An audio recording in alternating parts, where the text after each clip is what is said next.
sheer stone. Trumon took a heavy key, a good, honest iron key, not like the twisted and disconcerting keys that would unlock the octavo, and gave the lock a squirt of oil, inserted the key, turned it. The lock squeaked open protestingly. "Are we of one resolve?" said Trumon. There was a series of vaguely affirmative grunts. He pushed at the door. A warm gale of thick and somehow oily air rolled over them. The air was filled with a high-pitched and unpleasant chittering. Tiny sparks of octarine fire flared off every nose, fingernail, and beard. The wizards, their heads bowed against the storm of randomized magic that blew out of the room, pushed forward. Half-formed shapes giggled and fluttered around them as the nightmare inhabitants of the dungeon dimensions constantly probed, with things that passed for fingers only because they were at the ends of their arms, for an unguarded entry into the circle of firelight that passed for the universe of reason and order.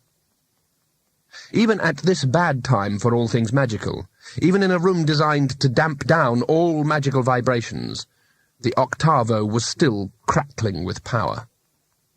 There was no real need for the torches. The octavo filled the room with a dull, sullen light, which wasn't strictly light at all, but the opposite of light.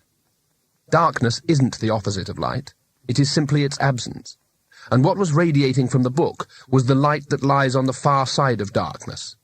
The light fantastic. It was a rather disappointing purple colour.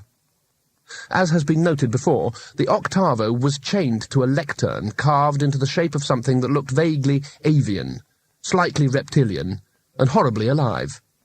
Two glittering eyes regarded the wizards with hooded hatred. "I saw it move," said one of them. "We're safe so long as we don't touch the book," said Trumon. He pulled a scroll out of his belt and unrolled it.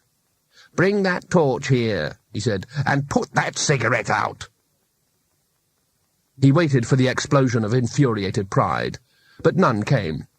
Instead, the offending mage removed the dog end from his lips with trembling fingers and ground it into the floor. Trumon exulted. "So," he thought, "they do what I say. Just for now, maybe, but just for now is enough."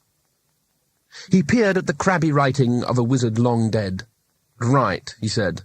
"Let's see. To appease it, the thing that is the guardian."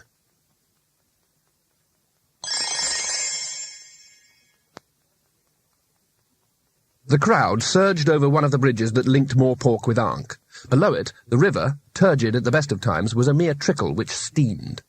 The bridge shook under their feet rather more than it should. Strange ripples ran across the muddy remains of the river. A few tiles slid off the roof of a nearby house. "What was that?" said Twoflower. Bethan looked behind them and screamed. The star was rising.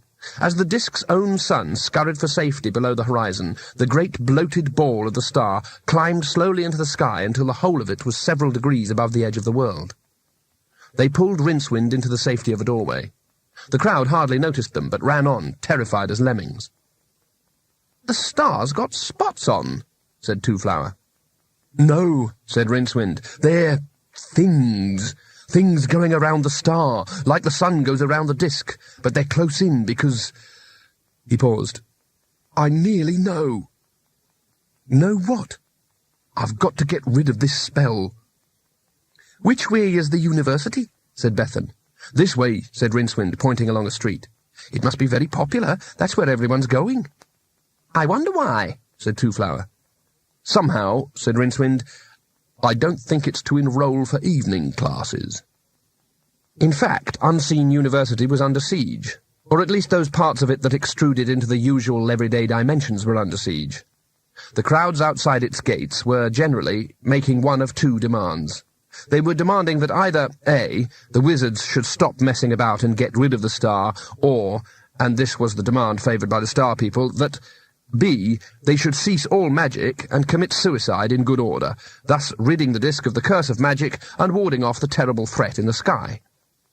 The wizards on the other side of the walls had no idea how to do A, and no intention of doing B, and many had in fact plumped for C, which largely consisted of nipping out of hidden side doors and having it away on their toes as fast as possible, if not faster. What reliable magic still remained in the university was being